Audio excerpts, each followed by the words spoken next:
Shalom, selamat pagi, salam sejahtera bagi kita semua. Tema renungan kita pada pagi hari ini berjudul Minta maaf pentingkah? Saudara dikasih Tuhan, dalam renungan yang lalu kita sudah belajar bersama tentang membangun aspek sosial berdasarkan prinsip Alkitab, yaitu dengan menerima tanpa syarat, mengampuni tanpa batas, dan melayani tanpa pamrih. Dari ketiga hal ini yang paling sulit adalah mengampuni tanpa batas. Namun, ada yang lebih sulit lagi daripada mengampuni, yaitu meminta maaf. Pagi hari ini mari kita sama-sama merenungkan bagaimana kita meminta maaf kepada orang yang kita sakiti dan apakah itu penting. Mari kita membaca terlebih dahulu dari Matius 5 ayat 23 sampai 26. Sebab itu jika engkau mempersembahkan persembahanmu di atas mezbah dan engkau teringat akan sesuatu yang ada dalam hati saudaramu terhadap engkau, tinggalkanlah persembahanmu di depan mezbah itu dan pergilah berdamai dahulu dengan saudaramu, lalu kembali untuk mempersembahkan persembahanmu itu. Segeralah berdamai dengan lawanmu selama engkau bersama-sama dengan dia di tengah jalan, supaya lawanmu itu jangan menyerahkan engkau kepada hakim, dan hakim itu menyerahkan engkau kepada pembantunya, dan engkau dilemparkan ke dalam penjara. Aku berkata kepadamu, sesungguhnya engkau tidak akan keluar dari sana sebelum engkau membayar hutangmu sampai lunas. Sebagai makhluk sosial yang hidup berdampingan dengan sesama, dalam berhubungan dengan sesama kita, tidak mungkin kita bisa sempurna untuk tidak bersalah atau menyakiti sesama, sebab kita adalah makhluk yang penuh dengan kelemahan, yang bisa dengan sengaja ataupun tidak menyakiti orang lain, entah itu lewat perkataan kita, entah itu lewat perbuatan kita, entah itu lewat sikap atau ekspresi wajah kita. Perlakuan seperti itu, baik disengaja atau tidak, akan melukai sesama kita. Akibatnya, hubungan kita dengan sesama menjadi rusak, dan juga hubungan kita dengan Tuhan menjadi terhambat. Kita juga akan terkurung atau terpenjara oleh rasa bersalah. Mari kita memahami bersama-sama apa saja prinsip-prinsip meminta maaf. Permintaan maaf yang tulus harus mengandung beberapa hal. Yang pertama adalah pengakuan yang spesifik atas kesalahan yang diperbuat. Dalam Matius 5 ayat 23-26 yang telah kita baca tadi, dituliskan bahwa engkau teringat akan sesuatu yang ada dalam hati saudaramu terhadap engkau. Ayat ini menyiratkan adanya sesuatu yang tidak baik, sesuatu yang salah yang telah kita perbuat sehingga menyebabkan sakit hati. Tindakan pergi dan berdamai mengharuskan kita untuk secara spesifik mengakui tindakan kita. Jika tidak dijelaskan apa yang telah kita perbuat, tentu pihak sebelah tidak akan paham apa maksud dari permintaan maaf kita. Lalu yang kedua adalah pengakuan dan penyesalan tulus, bukan sekedar penyesalan karena terpaksa ataupun karena ketahuan. Dalam Matius tadi dituliskan bahwa engkau teringat. Ayat ini menyiratkan kesadaran minta maaf muncul dari dalam diri kita sendiri, dan kesadaran bahwa hal ini perlu diselesaikan karena ada hubungannya dengan Tuhan. Dua hal ini akan mengharuskan kita dengan tulus melakukannya. Prinsip yang ketiga adalah mengganti rugi atau memperbaiki kerusakan.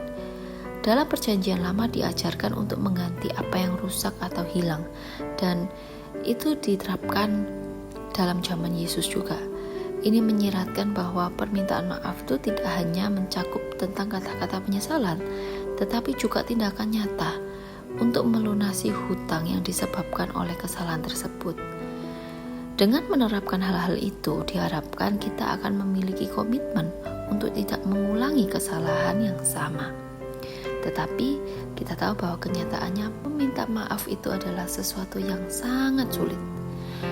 Mengapa minta maaf itu adalah sesuatu yang sulit?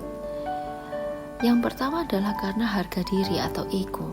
Permintaan maaf berarti pengakuan salah, dan itu adalah mengakui kekurangan diri atau kegagalan sebagai tanda kelemahan, merusak citra diri kita yang sempurna.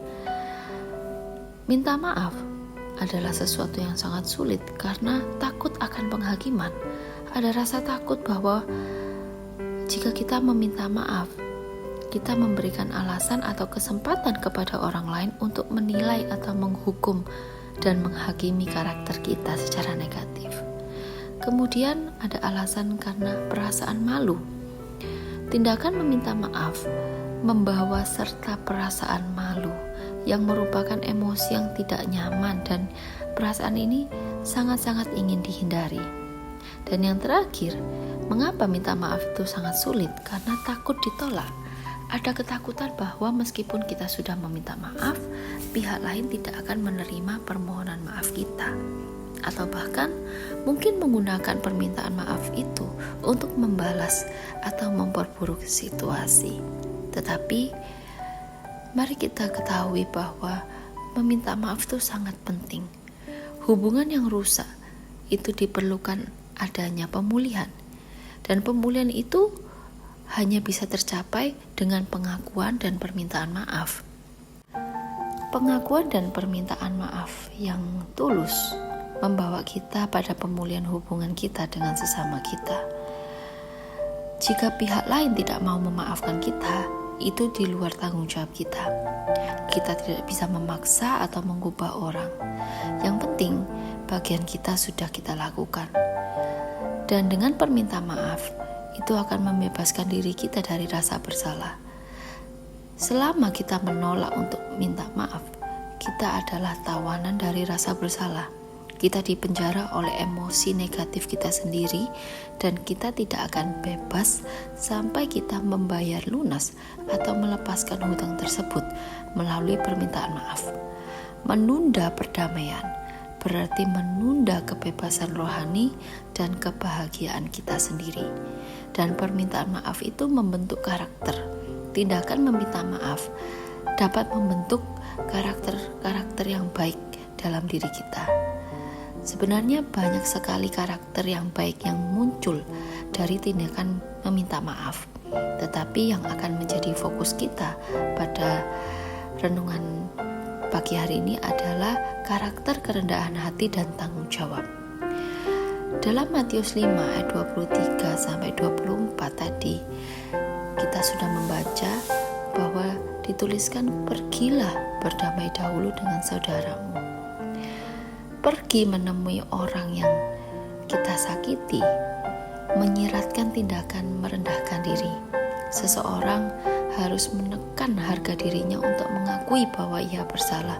Mengaku salah membutuhkan kerendahan hati, karena pada dasarnya secara naluri manusia punya kecenderungan untuk mempertahankan harga diri dan ingin ditinggikan.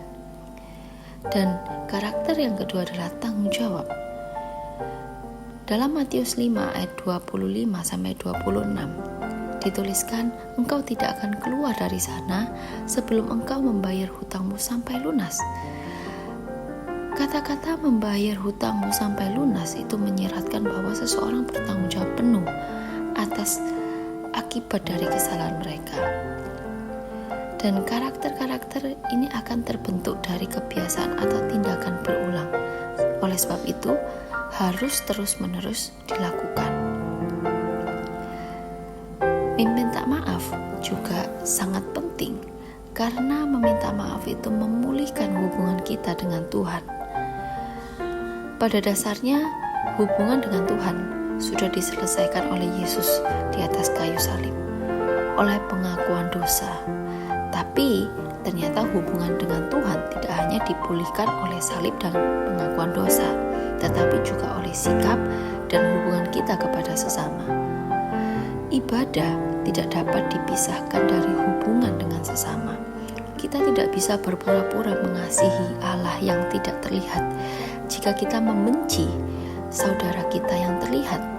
Dalam 1 Yohanes 4 ayat 20 sampai 21 dituliskan, jikalau seorang berkata, aku mengasihi Allah dan ia membenci saudaranya, maka ia adalah pendusta.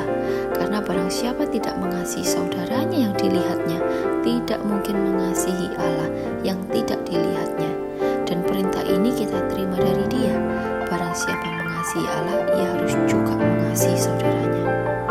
Yesus mengajarkan bahwa berdamai atau meminta maaf dengan orang yang kita sakiti harus menjadi prioritas, bahkan melebihi ibadah. Kita bisa menyimpulkan bahwa minta maaf adalah hal yang sangat penting.